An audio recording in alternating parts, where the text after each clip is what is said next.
Fala pessoal, Gabriel Martins aqui para parte 2 do podcast Cara dos Esportes sobre NBA. Não deixe de escutar a parte 1 se você é fã de NFL. Fizemos o ranking dos 5 melhores wide receivers na liga nesse momento. Aqui na parte 2 vamos falar sobre playoffs da NBA. Podcast solo, eu ia receber a Mariane de Carvalho, jogadora do São José, que participa aqui sempre do programa.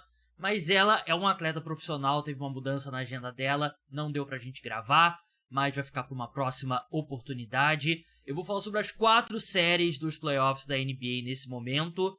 O que eu não vou falar sobre é a loteria do draft da NBA, que aconteceu nesse domingo. Foi definida a ordem das escolhas dos 14 times que ficaram fora dos playoffs. Detroit Pistons se ferrou, mais uma vez, segundo ano consecutivo que os Pistons têm a pior campanha da NBA e terminam com a 5ª escolha geral. A Atlanta Hawks teve a primeira escolha geral, mesmo que eles tinham 3% só de chance de ter a primeira escolha geral. Esse vai ser o assunto do podcast de amanhã. A gente vai gravar, eu e o Leonardo Paglioni do podcast Flash Brothers. Vai gravar amanhã, vamos postar na madrugada de segunda para terça, falando como que muda o plano dos times ali no topo do draft, principais jogadores. Então não deixem de escutar. Vamos falar dos playoffs, vamos começar pelo jogo que acabou de acabar. Denver Nuggets empatou a série contra o Minnesota Timberwolves, 115-107 em Minnesota, vencendo os dois times, venceram os 2 jogos na casa do oponente. Os Nuggets perderam os 2 primeiros jogos em Denver para os Wolves, e os Wolves perderam em casa para o Denver Nuggets. As 2 partidas foram atropelados no jogo 3 e agora perdem o jogo 4. Uma grande atuação do Aaron Gordon, uma grande atuação do Jamal Murray também, que tiveram algumas mudanças táticas bem interessantes. Jokic fenomenal como sempre, 35 pontos, 7 rebotes, 7 assistências. Do lado do Minnesota Timberwolves, Anthony Edwards, 44 pontos, bateu o recorde da franquia em playoffs, que pertencia a ele mesmo, estabelecido agora nessa temporada nos playoffs. Mas, cara, mudanças. O que mudou no jogo 4 em relação ao restante da série, né? Porque o jogo 3 saiu de controle rápido dos Wolves, né? Então eu não sei o quanto que a gente dá pra fazer de análise, além de o Denver Nuggets jogou bem melhor e o Edwards, o Edwards também, mas os Wolves jogaram bem pior, né? O Edwards teve 19 pontos apenas naquele jogo. Primeiro ponto, que é algo simples, mas é o que eu acho que fez uma grande diferença. Maior parte do jogo, quem estava levando a bola do campo de defesa, da quadra de defesa para o ataque, era o Aaron Gordon. E por que isso é interessante? Porque trazer a bola estava sendo uma grande dor de cabeça para o Jamal Murray, né? Porque o Jaden McDaniels pressiona ele a quadra toda, ele é muito maior, é mais forte e até mais rápido do que o Jamal Murray, né? Então era um desgaste muito grande para o Jamal Murray trazer a bola da defesa para o ataque. Por que o Aaron Gordon trazendo? Ele não é o ball handler secundário desse time, é o Jokic. Não seria nenhum terciário, digamos assim. Acho que a gente vê muito mais o Michael Porter Jr. ou o KCP. Mas a questão é a forma como Denver é defendida pelos Wolves. Os Wolves, eu falei sobre isso no vídeo, falei sobre isso aqui no podcast. Os Wolves não marcam diretamente o Jokic com o Gobert. O Gobert ele fica mais no Aaron Gordon para ele ter a liberdade ali de poder ajudar na defesa do garrafão, né? Porque o Jokic sai muito da área restrita ali do garrafão, e então você não quer o Gobert saindo de perto da cesta, né? Só que o Gobert não vai sair e pressionar o Aaron Gordon lá na frente, né? Então o Aaron Gordon trazia a bola tranquilamente, o Jamal Murray vinha de um bloqueio, recebia a bola e começava o ataque, ou o Jokic recebia a bola e começava o ataque. Então essa transição acabou sendo muito mais simples pro Denver Nuggets e tirou um grande peso da equipe. E a gente viu o Jamal Murray jogando bem melhor, né? Bem menos desgastado. O primeiro tempo dele foi excepcional. Ele terminou com 19 pontos, 8 de 17, 8 assistências, e o impacto dele foi muito maior, né? Porque ele tem mais gasolina no tanque, né, pra trabalhar ali na meia quadra, e acertou uns arremessos de alto grau de dificuldade, né, como a gente vê o Jamal Murray nos playoffs, né, teve aquela cesta de 3 ali no final do primeiro tempo, que deu uma energia muito grande pros Nuggets, né, então essa foi uma grande mudança tática, né, outra mudança, essa não fez tanto efeito. O Aaron Gordon também, mais tempo marcando o Anthony Edwards, só que o Anthony Edwards, tudo bem, 44 pontos é longe do ideal, mas ele vai ter um grande desempenho contra qualquer um, né? O Michael Porter Jr. marcou mais o Towns, não teve um jogo bom, o Michael Porter Jr. ofensivamente, terminou com 4 pontos apenas, nem terminou a partida, né? Que quem terminou a partida em quadra foi o Christian Braun, mas ele fez um trabalho muito bom no Towns, né? Não que o Towns precise de uma marcação boa para ir mal nos playoffs, né? Mas o Towns foi abismal. 13 pontos, 12 rebotes, 5 de 18 em arremessos de quadra. Foi péssimo. E assim, às vezes não tem muito mistério. O Anthony Edwards precisa de mais ajuda. O Towns é para ser o segundo melhor jogador nesse ataque, né? E ele teve uma temporada muito boa até ele se machucar. Só que todo ano nos playoffs ele vai muito mal. E mais uma vez, é isso que tá acontecendo. Ele tá... Assim, os Wolves estão onde estão, né? Empatados na semifinal de conferência por causa do Anthony Edwards. Ele teve bons jogos, o Karl Anthony Towns. Nessa série mesmo ele tem 2 jogos com mais de 20 pontos, né? Mas ele num jogo como esse, você tem 44 pontos do Anthony Edwards e você perde a partida, é porque o Towns foi abismal, toma decisões erradas, tava brigando com o Gobert por um rebote no final do jogo, né, que é uma falta de atenção enorme. Eu sou um pouco parcial porque eu não gosto do Towns. Eu acho ele um jogador... Eu falei isso na última live lá no TikTok. Eu acho ele um jogador... Eu não sei se ele como ser humano. Ele parece como ser humano uma gente boa e tal. Passou tudo que ele passou com a mãe. E é um cara que... Ele joga videogame, ele fazia live e decidiu defender a seleção da... Ele é porto-riquenho ou ele é da República Dominicana? Agora me bateu um branco. Ele é da República Dominicana. Ele decidiu defender a seleção do país da mãe dele e tal. Como jogador, ele é extremamente burro. Ele é um jogador muito burro. E isso dentro de quadra. E isso afeta o time do Timberwolves, né? E falta de QI pega mais nos playoffs, né? E tá pegando pro time do Minnesota Timberwolves. Eu tô curioso pra ver quais serão os ajustes, né? Porque uma série como essa de playoffs, começa a série, tem uma rodada de ajustes, e aí tem outra rodada de ajustes. Porque o Denver Nuggets encontrou uma forma. Eles estão fazendo o que é possível contra o Anthony Edwards, mas como a gente viu hoje, não tem muita coisa que você possa fazer. E ele vai ter o desempenho. Mas você não pode ter o Towns jogando bem. Você não pode ter o Mike Conley jogando bem como ele fez no jogo 1, né? Ou Naz Reid vindo bem do banco. Eu achei que o Naz Reid jogou muito pouco. Ficou 19 minutos, 11 pontos apenas. Eu acho que, ainda mais com as dificuldades do Towns, é meio inexplicável o Naz Reid terminar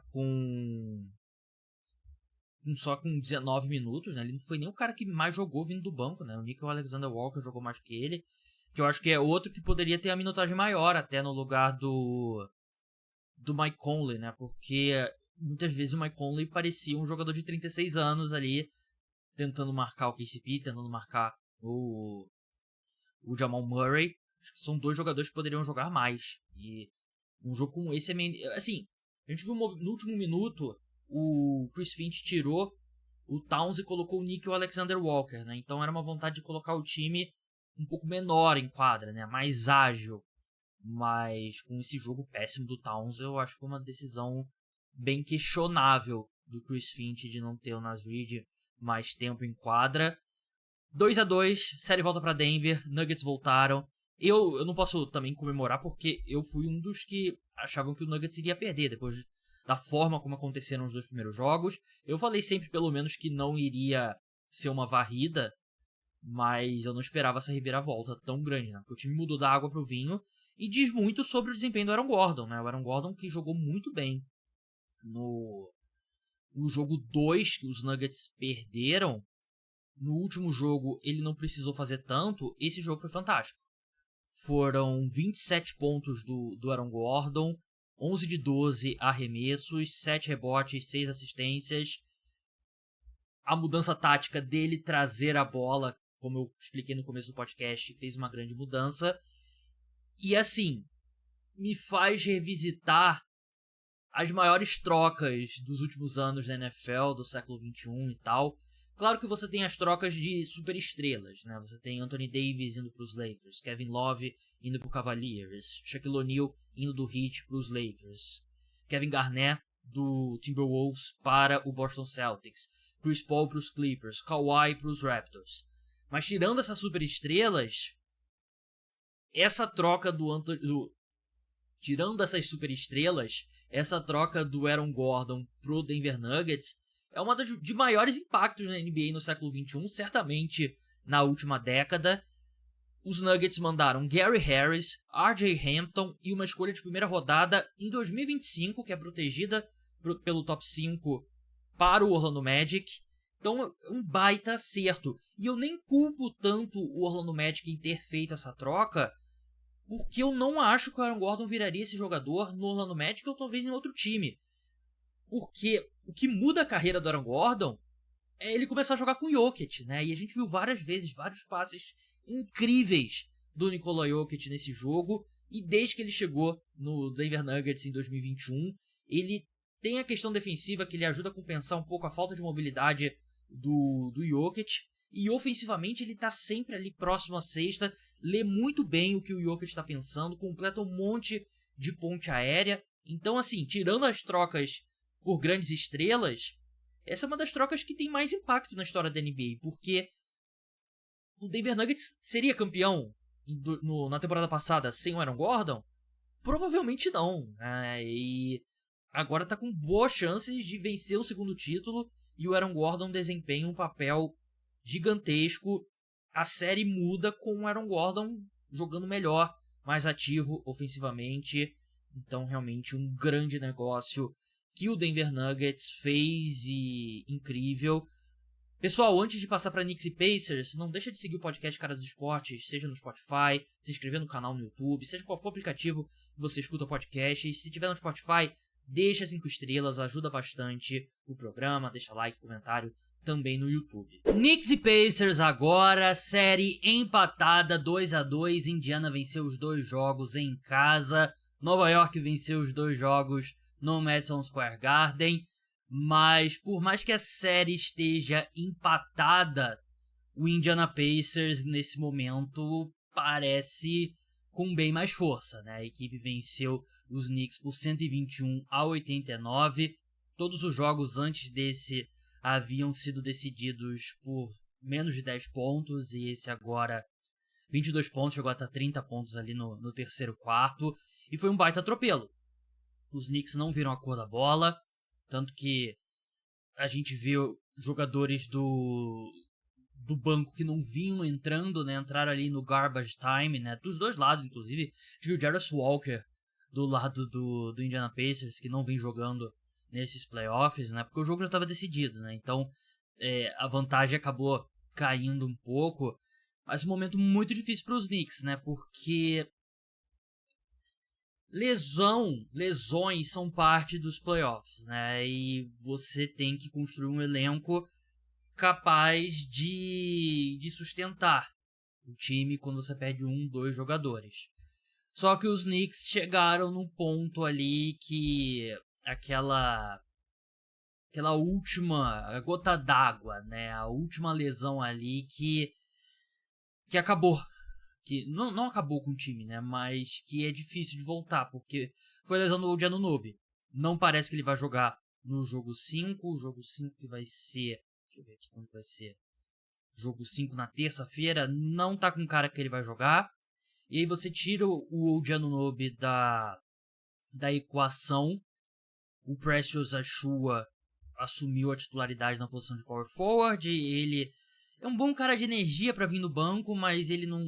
é um 0 ofensivamente, não espaça a quadra, e aí você tem muitos problemas ofensivamente, né? Ele teve 8 pontos no no jogo desse domingo, mas aí você perde. O Anunoby não é um grande jogador ofensivamente, né? Ele teve 15 pontos por jogo, né? Ele não é um cara de 20, 25 pontos, mas ele consegue criar alguma coisa ali, né? Num volume bem menor, mas consegue matar suas bolas de 3.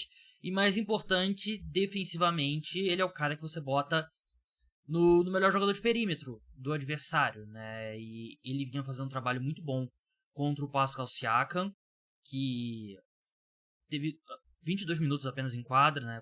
Questão desse jogo mais ou menos decidido, né? Mas 7 de 9 de quadra e você perde mais uma peça, né? Mais um cara ali que no momento ali de desespero, né? Com a lesão também do Mitchell Robinson, de jogar até um pouquinho de pivô ali, né? Mas nem isso você tem mais agora. Então os Knicks, a defesa da equipe sente muito, né? Porque aí você tem o DiVincenzo vinha fazendo um trabalho bom no Haliburton, né? Nos 2 primeiros jogos, mas o Haliburton, os 2 jogos em Indiana, foi muito bem. Principalmente o jogo 3, né? No jogo 2, no jogo 4 ele nem foi tão exigido assim. Aí você tem que ter o Josh Hart ou o Precious Achiuwa no Siakam, e aí você tá todo mundo marcando um cara acima do que eles deveriam, né? Levando em conta que o Jalen Brunson não é um grande defensor e você nem quer o Jalen Brunson marcando um jogador que ofensivamente consegue produzir, porque você quer que ele se poupe na defesa, né? Porque ele já carrega um fardo muito grande ofensivamente, né? E aí os Knicks estão numa situação complicada. O meu palpite era Knicks nessa série, mas hoje eu diria, por mais que nos 3 próximos jogos 2 sejam em Nova York, eu acho que os Pacers estão mais inteiros, bem mais inteiros. Eles têm basicamente uma rotação de 8 jogadores que eles confiam, né? Tem um quinteto titular com Haliburton, Nembhard, Nesmith, Siakam e Turner. E eles têm do banco o Obi Toppin, o Isaiah Jackson, o TJ McConnell e o Shepard também, né? O Ben Shepard, que então são basicamente 8, 9 jogadores ali que eles confiam, enquanto os Knicks nesse momento, assim, mal confiam em 5, né? Porque eu tenho certeza que o Tom Thibodeau não gostaria de estar jogando tantos minutos com o Precious Achiuwa, né? O Miles McBride é um cara que vem do banco bem, não teve um bom aproveitamento, terminou com 16 pontos, mas não teve um bom aproveitamento.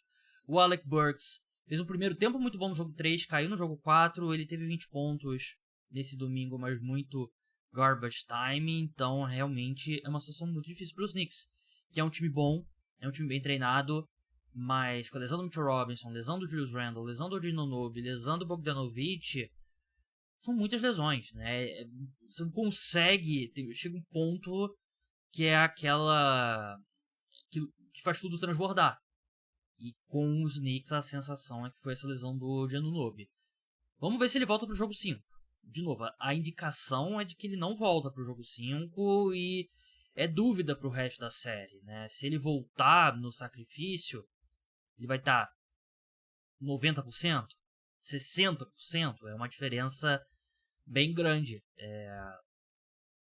É muita coisa pro Jalen Brunson fazer sozinho. Ele tem a questão também que eu sempre bato na tecla, né? Dos role players irem melhor em casa do que fora, né? O Josh Hart teve um jogo muito ruim ofensivamente, né? Ele que vinha fazendo uma série muito boa. O DiVincenzo foi muito bem no jogo 3, 35 pontos, mas aí já foram 7 pontos apenas, 3 de 13 no jogo 4. Claramente teve um ajuste ali do Rick Carlisle para marcá-lo, né? A equipe que mudou ali, botou o Nesmith no Jalen Brunson, começou a fazer um trabalho melhor. E a gente viu mais do Nembhard no DiVincenzo. Então, eu acho que se tivessem os 2 times saudáveis, eu acho que os Knicks venceriam. Mas eles estão num ponto que é muito difícil. Então, hoje, depois de ver os 4 primeiros jogos dessa série, eu acho que o Indiana Pacers vence. Vai vencer, diria que eles vencem. Eles vão vencer um jogo em Nova York, um Indiana, e seria meu palpite. Vamos ver se a série vai a 7. Os Knicks ainda têm condições de voltar, né? Mesmo sem o Anunoby, né? A gente lembra o jogo 3 foi muito equilibrado sem o Anunoby. Só que eu não me sinto bem quanto a esse time dos Knicks. É um time que também a minutagem muito alta, os jogadores estão sentindo isso. Vamos ver se esse jogo ter saído de mão, eu falei sobre isso no jogo 3 e acabou que aconteceu no jogo 4. O jogo saiu de mão e os Knicks tiraram os titulares. E era o certo a ser feito, né? Porque o jogo saiu de controle, tira logo os caras e vamos reagrupar, né? E você... Essa minutagem menor pode ajudar bastante pro jogo 5, né? A gente viu o Brunson jogou 31 minutos só, DiVincenzo 32, Josh Hart 24. Pode ajudar, que esse trio tá muito destruído, muito forçado. Então, pode ser que a gente veja um time dos Knicks, mesmo sem o Anunoby, um pouco mais descansado na terça-feira, né? O time jogou sexta-feira à noite, depois jogou... Não, jogou sexta-feira à noite e sábado à noite, né? O jogo da tarde foi o do Dallas Mavericks, né? Time enrolado aqui. Mas, enfim, a série tá com uma cara boa pro Indiana Pacers nesse momento. Vamos passar pra Cavaliers e Boston Celtics. Aliás, eu não falei, New York Knicks e Pacers, jogo 5, vai ser na terça-feira, 9 da noite. Imagino que seja a transmissão do Prime, mas não tenho certeza. O Boston Celtics venceu com não tranquilidade, mas venceu bem o Cleveland Cavaliers no jogo 3, 106-93. O jogo chegou a dar uma engasgada ali no final do terceiro quarto, início do último quarto, mas o Celtics conseguiu segurar a reação do Cavaliers, vence o jogo. Uma partida em que ficou bem claro, o Cavaliers precisa de mais do que o Donovan Mitchell, né? Precisa de outros jogadores aparecendo. O que foi diferente no jogo 2, né? O Evan Mobley teve um primeiro tempo muito bom e o Darius Garland teve um segundo tempo muito bom, né? E o Donovan Mitchell fez uma partida excelente. Não teve essa colaboração no jogo 3, né? E assim, teve um momento que parecia que o Cavaliers tinha um dos melhores núcleos jovens da NBA, né? Com o Darius Garland, com o Evan Mobley, né? Dois dos jogadores mais promissores na liga. O Darius Garland ainda tem 24 anos, fez agora em janeiro. O Evan Mobley tem 22, se eu não me engano, 22, vai fazer 23 agora em junho. Ainda são muito jovens, mas os dois não evoluíram. E o Mobley não evoluiu, o Garland regrediu. O Garland, ele não é o mesmo jogador de 2 anos atrás. Claramente o encaixe dele com o Donovan Mitchell não é o ideal, porque o Donovan Mitchell precisa da bola, o Darius Garland precisa da bola, e os dois têm deficiências defensivas, nenhum dos dois joga muito bem fora da bola, e o Garland está fazendo, tirando o segundo tempo do jogo 2, está fazendo uma série péssima, né? É 1 de 6 de 3 no último jogo, né? Ele é um bom arremessador, não deveria... Ele deveria ser um cara capaz de... Quando o Donovan Mitchell não tem a bola, ou às vezes até com o Donovan Mitchell em quadra, mas ele conseguir dar um descanso para não precisar ser o Donovan Mitchell o tempo todo. Mas ele não consegue ser. E o Evan Mobley, excelente defensor, um jogador ofensivamente muito limitado. Ele matou até algumas bolas de 3 no jogo 2, só tentou errou no jogo 3, né? Errou bandeja simples, 3 turnovers e com a ausência do Jared Allen, ele tem que fazer mais, né? Como ele fez no início da série, né? No jogo 2 e tal. No jogo 1 ele foi muito bem defensivamente também, até determinado momento.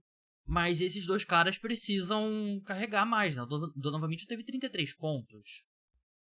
A diferença é o desempenho ruim do Evan Mobley e do Darius Garland, né? Que eu acho que você pode olhar pro desempenho do Mobley, 17 pontos, não foi tão mal.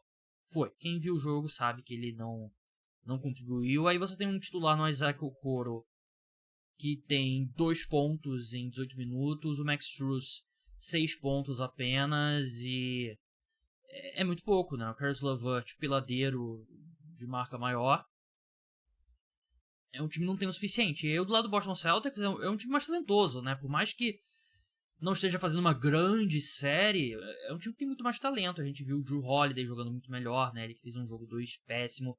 Derek White não fez um grande jogo, mas ainda assim foi melhor do que no jogo 2. E o Tatum e o Brown apareceram, né? Combinaram ali para 61 pontos. Ainda não acho que é a melhor versão do Jason Tatum. Ainda acho que a gente vê o Tatum tomando muitas decisões questionáveis. Mas 33 pontos são 33 pontos, né? 11 de 25, que não é um bom aproveitamento, mas chegou bastante na linha de lance livre.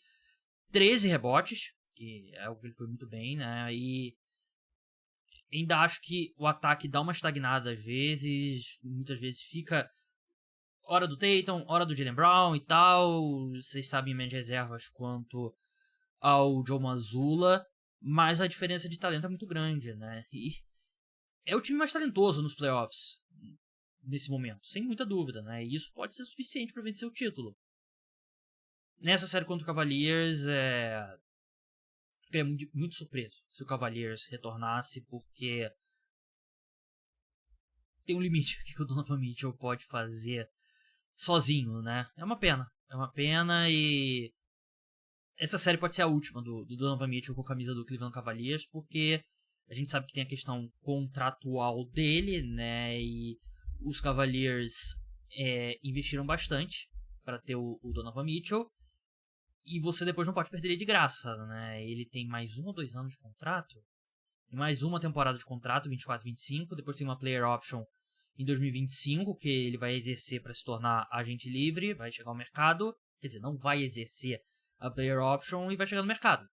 E se os Cavaliers não tiverem uma garantia de que ele vai renovar, você tem que trocar para tentar recuperar parte do que você investiu se enviou para Utah na troca por ele. E é uma pena, porque em determinado momento parecia que esse time daria certo. Mas não... Claramente o encaixe ali entre Mitchell e Garland não foi o melhor. De repente, quem sabe, LeBron decide voltar para Cleveland e aí você troca o Donovan Mitchell, mas aí você tem Darius Garland e Evan Mobley, talvez com a supervisão do LeBron eles consigam se encontrar. Ou talvez você troca o Garland e o Mitchell, com a chegada do LeBron, ele resolve ficar.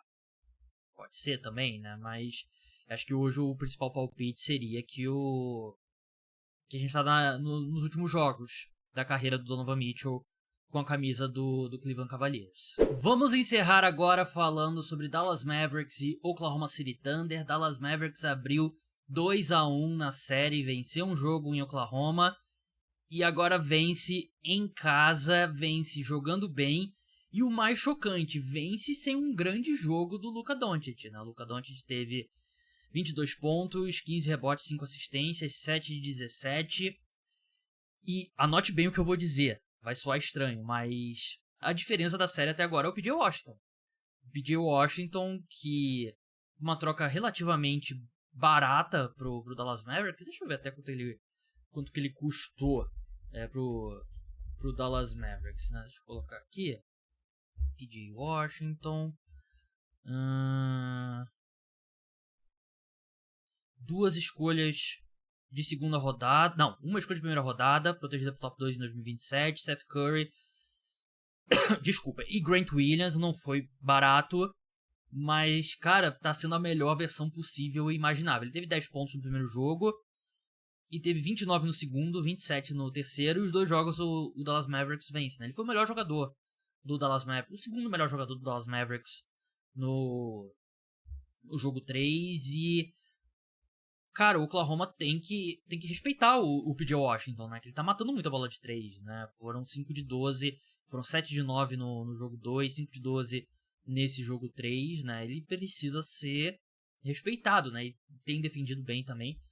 O KC tem basicamente defendido o Doncic com o Lu Dort.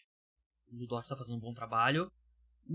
O Jalen Williams tem ficado no Kyrie boa parte do tempo, que não tem funcionado. E aí você vê, tipo, às vezes o Giddey, nos poucos minutos dele em quadra, tem bastante para falar sobre o Josh Giddey, né? Jalen Williams quando ele entra, né? O Isaiah Joe e tal. E o PJ Washington tá fazendo uma série absurda, né? Lembra o Caleb Williams. Caleb Williams é o quarterback do Chicago Bears. Caleb Martin, né? Nos playoffs da temporada passada. Enquanto do lado do Thunder, o Jalen Williams não tem feito uma grande série ofensivamente, nem defensivamente, pra ser bem sincero, né? Acho que não tem sido... Ele fez... A primeira rodada dos playoffs foi muito boa.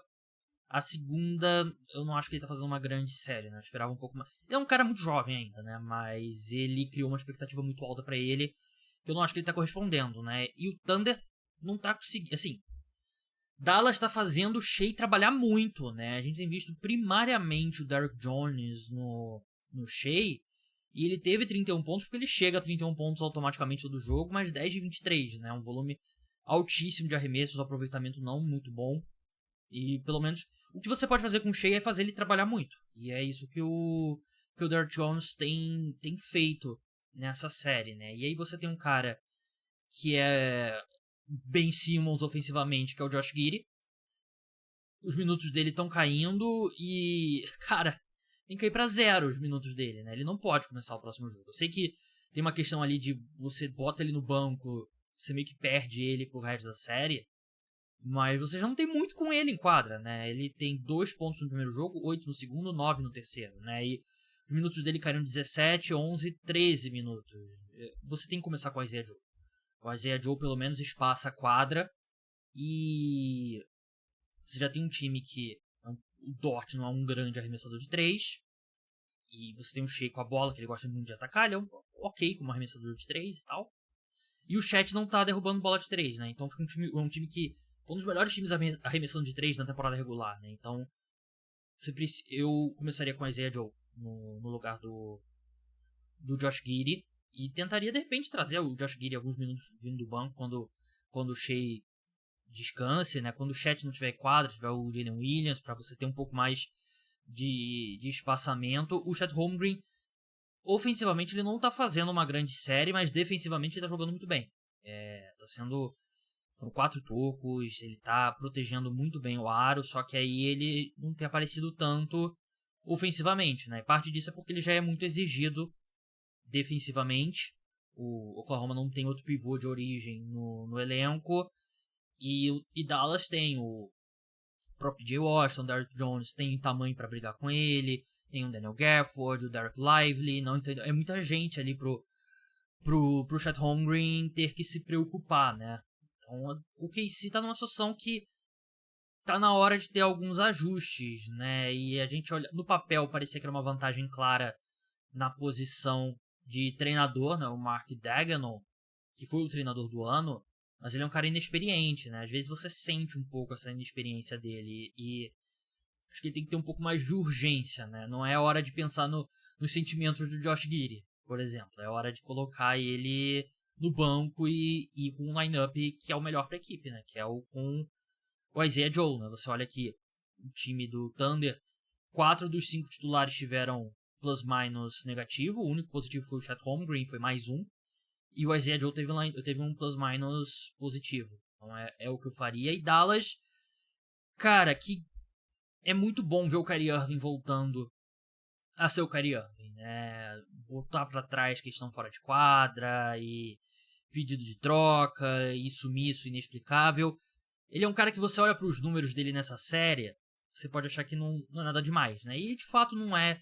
Teve 20 pontos no jogo 1, 9 no jogo 2 e 22 no jogo 3, né? Mas a importância dele em determinados momentos, essa é a melhor versão do Kyrie Irving, né? Aquele momento que o Luka não tem, o Luka tá mal fisicamente e o Kyrie consegue por algumas sequências carregar o time, né? A gente vê ele no final de jogo, aquele arremesso que ele fez pra cima do Jalen Williams, né? Que basicamente matou a partida no jogo 3, né? É isso. É a melhor versão do Kyrie. É o que ele fazia com o LeBron. Quando o LeBron às vezes não estava muito bem, o LeBron estava cansado e tal, o Kyrie tinha capacidade de carregar o seu ataque por 4 minutos, um quarto. E ele fazia isso 2 vezes no jogo, e ele já é o coadjuvante perfeito. E eu acho que o Kyrie Irving hoje é um defensor melhor do que quando ele era mais novo, né? O Kyrie tem quantos anos? Tem 32? 32 anos.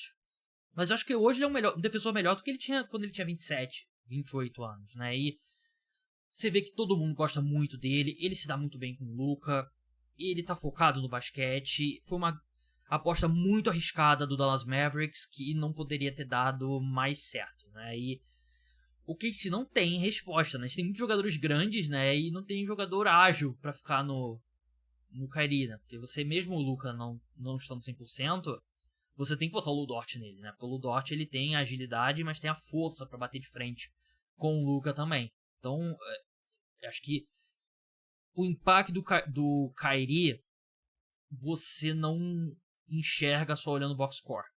Você tem que ver os jogos para você enxergar o que ele tem feito em quadra pra essa equipe. É uma série que vai longe, eu ainda acho que meu palpite antes era o KC, eu mantenho meu palpite. Acho que a diferença é menor entre os dois times nesse momento, obviamente. É uma série que eu apostaria indo pra 7 jogos. E eu ainda acho que o KC vence. Mas Dallas realmente, com uma contribuição inesperada do PJ Washington, se mostrou um adversário mais forte do que eu esperava. Muito obrigado a você, ouvinte. O podcast Cara dos Esportes volta na madrugada de segunda para terça com episódio novo. Falaremos sobre draft da NBA. Tivemos a loteria nesse domingo.